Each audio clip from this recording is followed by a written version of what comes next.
in the northwest corner of South Vietnam, nestled among 4,000-foot-high mountains, steep ravines, and thick jungle foliage, rests the small valley of Khe Sanh.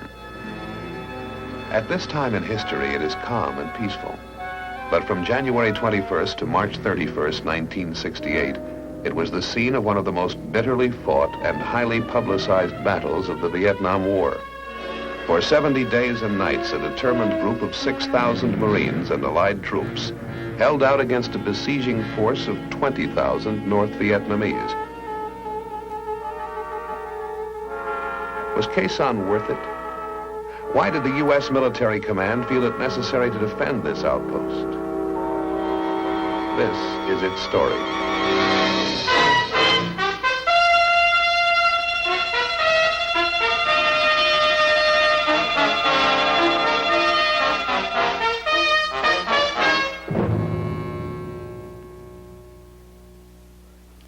Many times I'm asked what part I think Khe Sanh will play in the history of our country. And it's almost impossible for me to evaluate it since I was so close to the situation. However, I can tell you a little bit about it, and perhaps the place we should start is with an orientation of its location and some of the features around it. Khe Sanh, as you know, is located 8 to 10 miles from the Sapone River, which is the boundary between Laos and South Vietnam. It's south of the demilitarized zone and has around it certain hill masses which control some of the infiltration routes coming down in this general area. And of course, Route 9, basically the only road in this area, runs from the Laotian border, continues on through and goes almost to the coast of Vietnam. In about April of 1967, the battalion surprised an enemy element on this particular hill mass. And eventually it resulted in the Marines seizing Hill 861, 881 South, and 881 North. After these had been seized, it was determined that a small unit should be placed on Hill 950 in this general area here, so that when August of 1967 rolled around and I took over the base, I found myself with troops on 881 South, 861, and 950. In the summer of 1967, the Battle of Khe Sanh was still many months away, but units of the U.S. Navy Seabees are already at work on the airstrip that will provide the only link with the outside, while the Marines are busy digging trenches and building bunkers. The weeks that follow are relatively quiet. Marine units continue their patrol operations with very little enemy action. In December of 1967, intelligence sources indicate the start of an enemy buildup. 2 North Vietnamese divisions are assembling in the deep areas around the base. The communists could be preparing for a major assault. If the base is to be defended, it will have to be reinforced.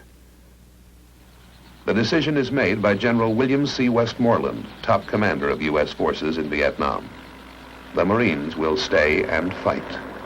He is supported by the Joint Chiefs of Staff. Khe Sanh was an important outpost.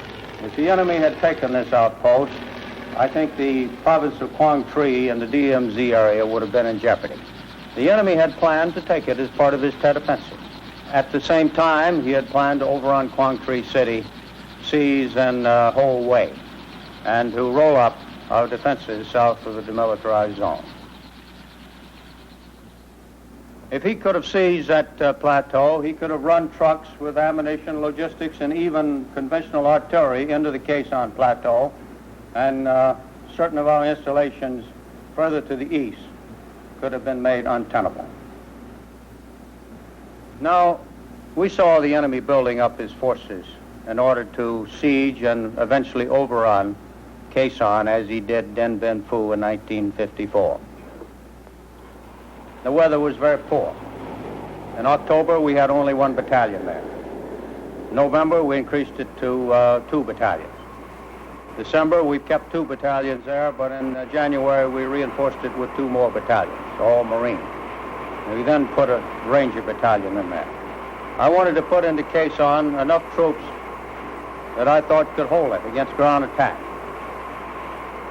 But I didn't want to put more troops in there than we could supply by air.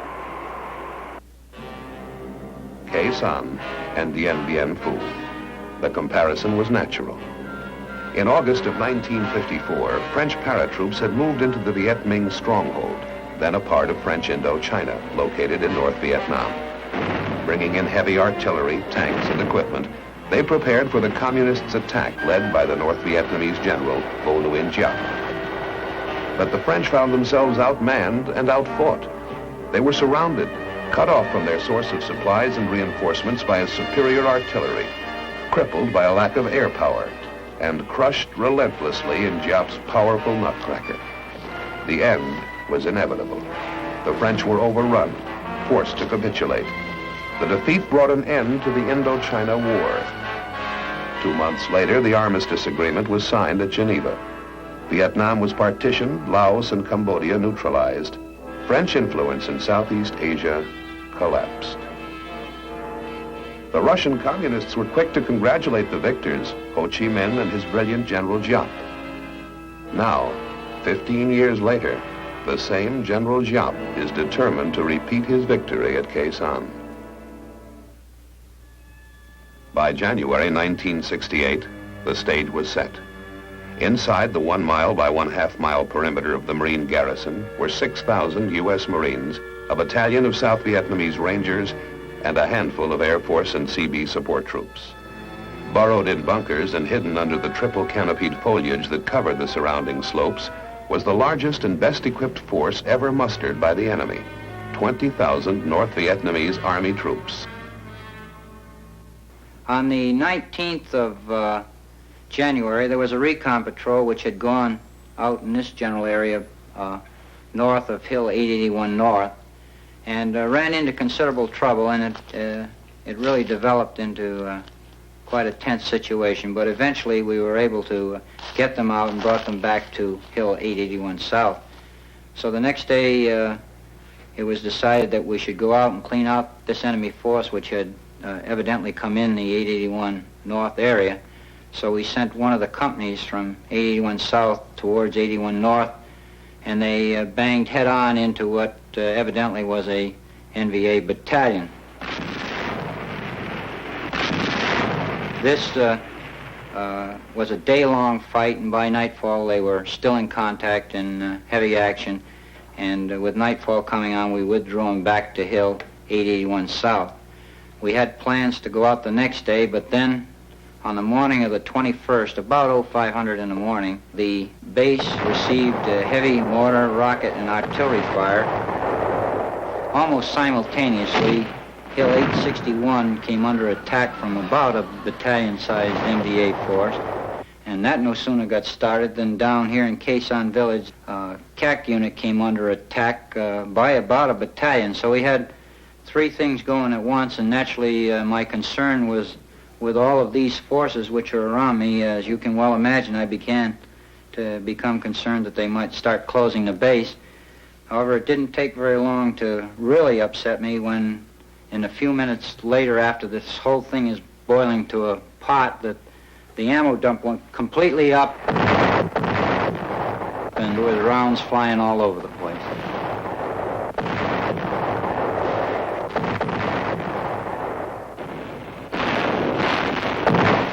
The siege is on.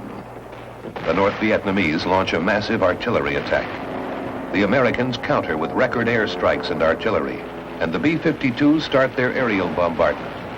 U.S. commanders predict a major North Vietnamese offensive just before the Lunar New Year on January 30th, or just after it. This could develop into the biggest confrontation of the war. The weather is on the side of the North Vietnamese. Communist gunners time their attacks to take advantage of the mist closing in on the airfield that hampers American planes from striking back.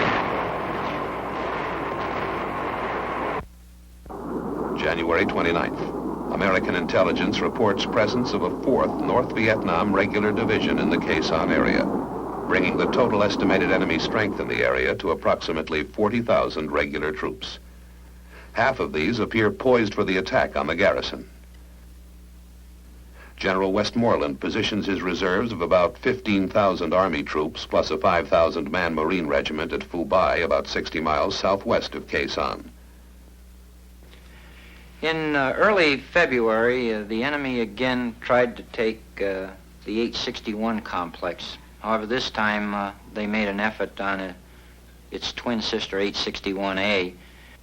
The attack on that hill was repelled through the use of not only the supporting arms, artillery, air, but also, as with every other attack on the perimeter, by the organic infantry weapons, the 81 millimeter mortars, 3.5 rockets, M79, machine guns, and mines, and every other weapon available to an infantry battalion. February 10th. The North Vietnamese Communist Party newspaper boasts that the U.S. faces a defeat as disastrous as that suffered by the French at Dien Bien Phu. There is growing concern over the fate of the Marine garrison as the U.S. press also revives the specter of Dien Bien Phu. At stake now is more than a key military stronghold. The Communists are out to inflict heavy casualties on the American troops with a major victory so that the U.S. would enter negotiations on terms favorable to Hanoi. The Battle of Khe Sanh. This was a very traumatic experience for the American people, but I never had any real concern about Khe Sanh. I had a few restless nights, but I had full confidence that we were going to win the Battle of Khe Sanh because we had the means. The Americans have protection from big 175 millimeter guns at Camp Carroll, about 17 miles to the east, and at the rock pile about 12 miles to the northeast. Inside the garrison, the troops have a handful of tanks, anti-tank weapons, 4.2-inch mortars, and about 20 artillery pieces, including 105 and 155 millimeter howitzers. But their secret weapon is their air power. Fighter bombers of the Navy, Marines, and Air Force, capable of mounting 600 flights a day, plus the terrifying power of B-52 bombers that can drop 500 and 750-pound bombs on 50 bomber runs a day.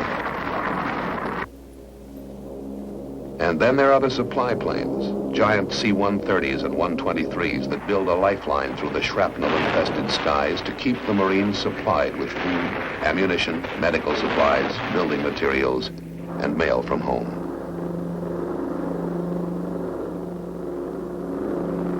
And according to our calculations, we could supply Khe Sanh by parachute drop, and we had prepared ourselves for this contingency some 18 months before. During the ensuing period, I had required the commanders to rely from time to time on aerial resupply to practice the system and get the pilots accustomed to dropping these supplies in all weather conditions. So when the time arrived, we were able to supply that garrison of some 5,000 people. We had built up an airfield that would take C-130s. And we put radar on the airfield, or GCA actually, so that we could bring in C-130s and 123s in all weather. And when it got too hot for them to land, having lost a couple of C-130s, then we started bringing them in for low-level extraction, where the supplies would be dropped or let to the ground from the air platform by parachute. The result, of course, was that we supplied them.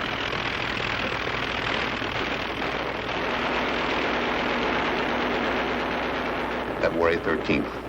Marine casualties mount when a U.S. Marine platoon is ambushed by the Viet Cong 800 yards outside the barbed wire. Throughout the month of February, the North Vietnamese artillery continues to pound the garrison. Some of their guns are apparently dug into the caves across the Laos border 10 miles away. believed to include 130mm and 152mm guns and rockets. The Americans countered with airstrikes and B-52 bombings, pinpointing the advancing communists only yards from the base perimeter. The Marines were told to button up. I told them to confine their patrols to close-in patrols for their own security, because I did not want them venturing too far afield where men would get killed and wounded or lost, so that we could not afford to put our firepower in the area where we knew they were located. And we started pouring it on. And that's the thought that came to mind when I called this Operation Niagara. And this is exactly what happened. The bombs fell all the month of February and all the month of March. Arclight is the code name for these terrifying bombers. Coming in at 20,000 feet and literally destroying the target area with their 500 and 750-pound bombs. The North Vietnamese troops are forced to dig in, keep their heads down, and concentrate on avoiding being scorched by napalm or pulverized by the bombs.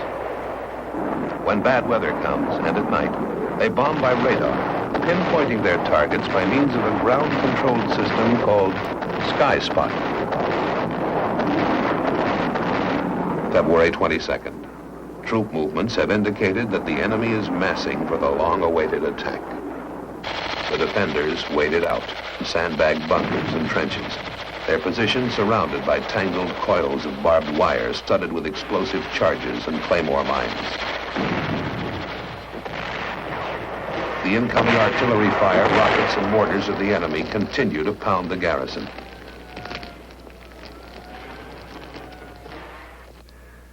In Saigon and Honolulu, watch teams manning the war rooms wait throughout the weekend of March 3rd, expecting word that the anticipated communists' assault has been launched.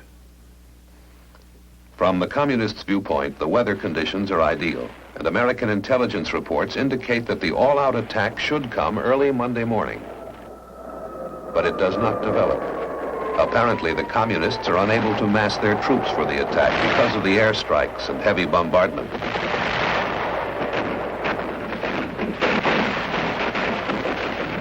Also, the Marines still control the high ground, guarding the approaches to Khe Sanh. Hills 881, 861, 950, and 558.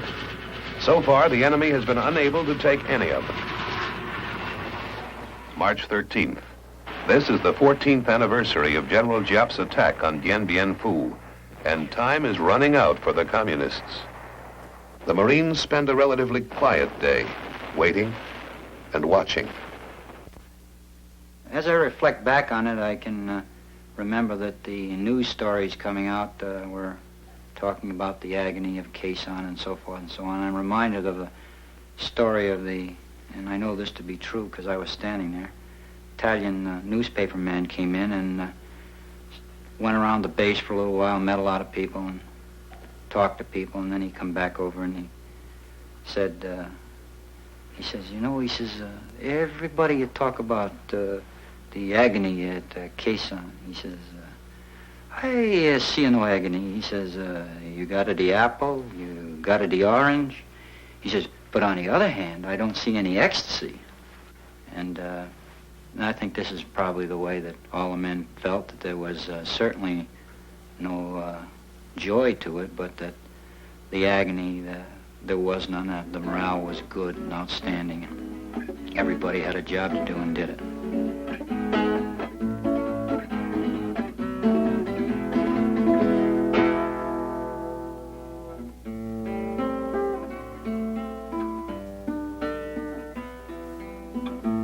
Because of the resupply, we never ran out of sea rations.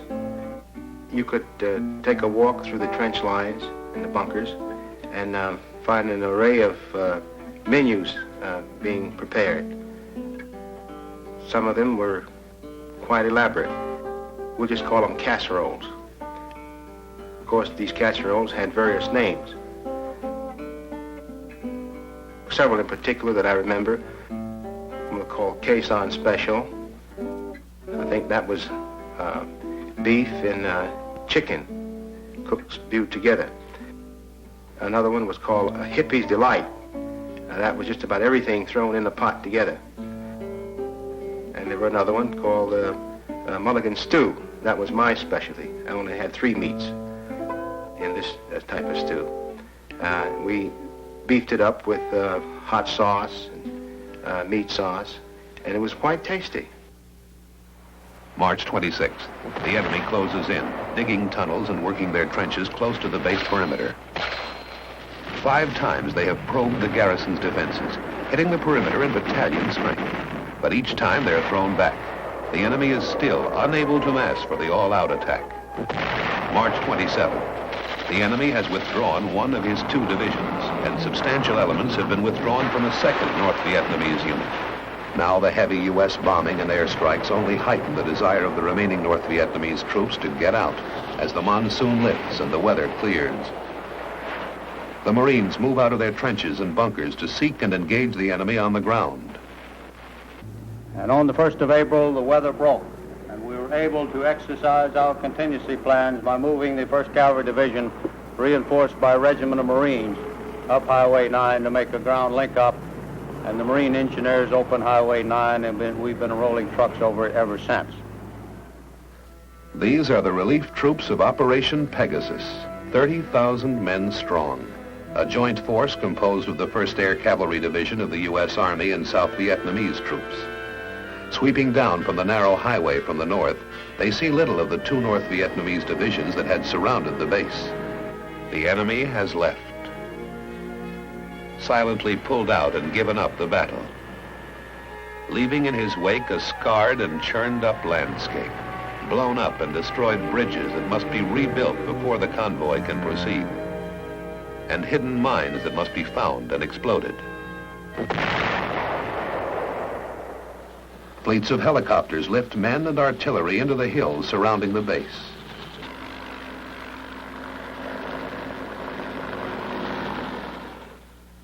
And on April 7th, lead elements of the relief troops walk into the base at Khe Sanh.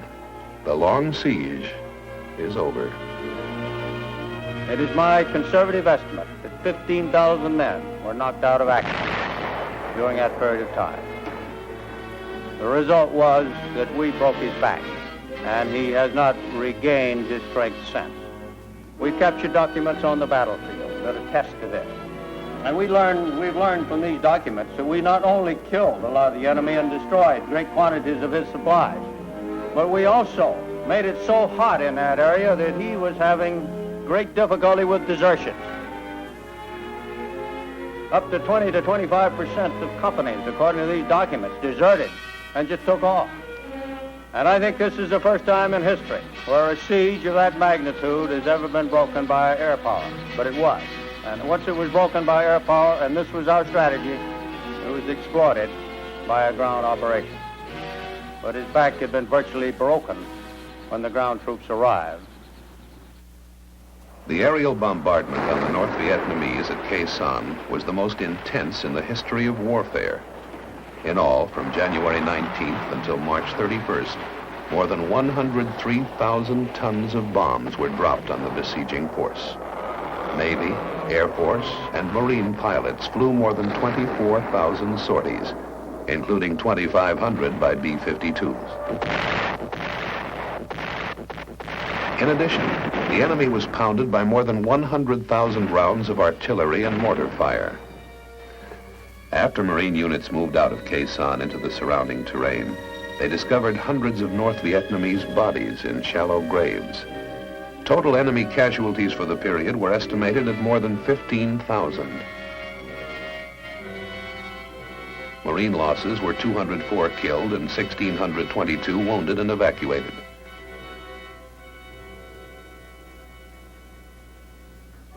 On May 23rd at the Air Force Base in Utapao, Thailand, General Westmoreland paid tribute to the B-52 crews who had supported the aerial bombardment throughout the siege. You crews that man the B-52, which have been part of the overall team, a professional team, but your contribution has been of the utmost importance, and we would not be in the posture today without what you have contributed. On that same day, at the White House in Washington, D.C., the 26th Marine Regiment and its reinforcing units were cited by the President for their gallant fighting and countless acts of individual heroism in defending Khe Sanh. Colonel David E. Lowndes, the commanding officer of the Marine post, received the Navy Cross. And Sergeant Major A.W. Smith, senior enlisted Marine at the base, was awarded the Bronze Star.